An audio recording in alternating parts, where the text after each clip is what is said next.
Hi, my name is Sarah Boshaw, and I'm here to talk to you a little bit about uh, how to help a child with disabilities or learning disabilities in the school system. My daughter, Amber Boshaw, has a few learning disabilities, one of them being ADHD and dyslexia. She also has trouble with math and reading associated with these two problems. As a mother, I advocated for her in the different school systems that we have been associated with. Started out in Maryland at one of the schools there on the military base in Maryland. In second or third grade, we realized that Amber was having problems with her reading and math. In reading, she was reading words that weren't there. There'd be times that she would be placing words in sentences, and even in math, she would be adding stuff incorrectly or not lining them up correctly. Even in her writing, some of her letters be written backwards. So, of course, we was concerned about this, and so we had several meetings with her teachers. Her teachers recommended that we hold her back and see if she was just slow at learning. Well, I didn't accept that as an answer, because I know that Amber is smart, and I know what she can do, and given a time task, she can do it. So I recommended that we meet with a counselor at the school and see what else can be done. So during this time, the school told us that they can have testing done to see what strengths and weaknesses was going on with Amber. And that's when we found out she did have the diagnosis of dyslexia and ADHD. So we went to her pediatrician, and her pediatrician then signed us up with a psychologist and a psychiatrist. And there they did some more testing to get it on their records for the physicians to make sure that the diagnosis at the school matched up with the medical diagnosis. And they did. It took a while. It took several months to get everything in place. But over time, while we were in Maryland, Amber was given the opportunity to have extra time to get certain work completed. If it was math and they were doing a math quiz or a math test, she'd be given maybe extra 30 minutes to complete it. Or if it was a writing assignment, she was given extra time to complete that writing assignment. Not to say that she was given extra just because it was Amber, but because of her disabilities. And she needed that time to focus. Okay. As we also moved from one base to another base, when we moved from Maryland to Hawaii, well, that step process has to start all over again because you're in another school system, and those teachers were not familiar with my child. And even though we had the medical records and the school records showing that yes, Amber has these issues, the school in Hawaii wanted to do their own testing to see for themselves if the diagnosis matched up with their curriculars. So that took a long process. Actually, it took over a year and a half for them to realize, yes, Amber does need the extra help. She needs more one-on-one in some cases.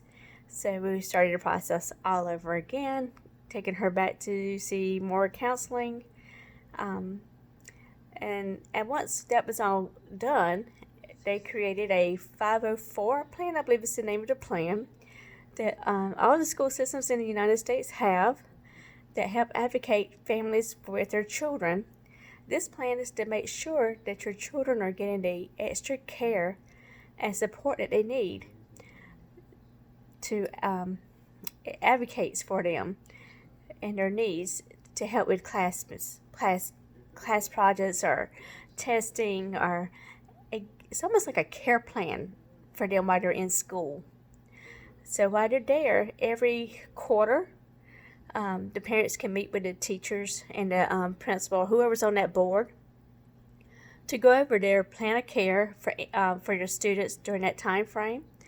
And if anything should change, or the grades are not where they think they should be, or her test scores are not where they should be, they come up with different avenues of how to help.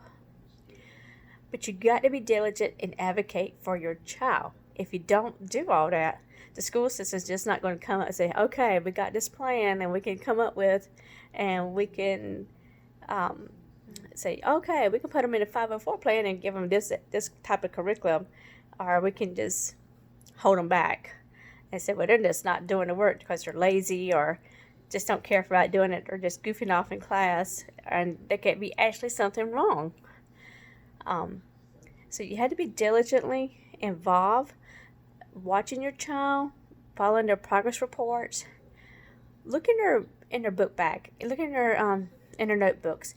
Are they organized, or is it just thrown together, or the paper's just balled up because they just don't know how to organize it?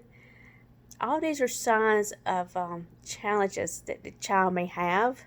I know it's a problem for mine. I had to go through her stuff every day, and she's in the 8th grade now, but she still has problems keeping stuff together.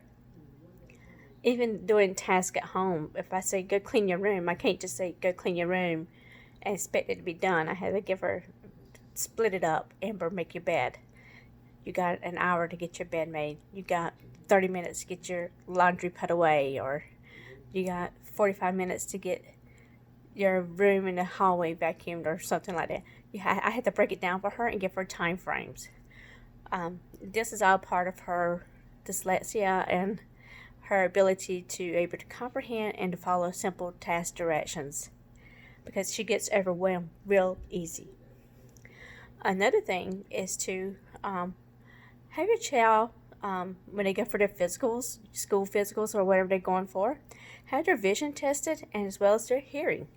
These all can play a part of their learning disabilities.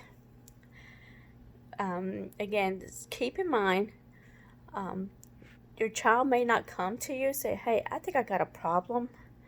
As a parent or as a guardian of that child, we have to be focused on them and really be key in to what's going on around them. Be supportive of the teachers as well. Don't just say, well, I'm going to support my child no matter what the school is saying. Sometimes the child can be actually just, I don't want to do the work. But that has happened with mine several times, like over the holiday break or something. I don't want to do the work, I'm on break. Well, if the teacher gives an assignment, they still have to complete the task. It's not the teacher's fault if the task is not completed. Even given the time frame and everything else, the child still has to be held accountable for not doing the work. Or if the work is done and not turned in, the child still got to be held accountable. So it's a two-way street. But listen, watch, and be an advocate. Thank you for your time. I hope this helps someone that has a child with learning disabilities. It helped me to get involved and learn about my child's disabilities. Again, thank you for your time. Good eye.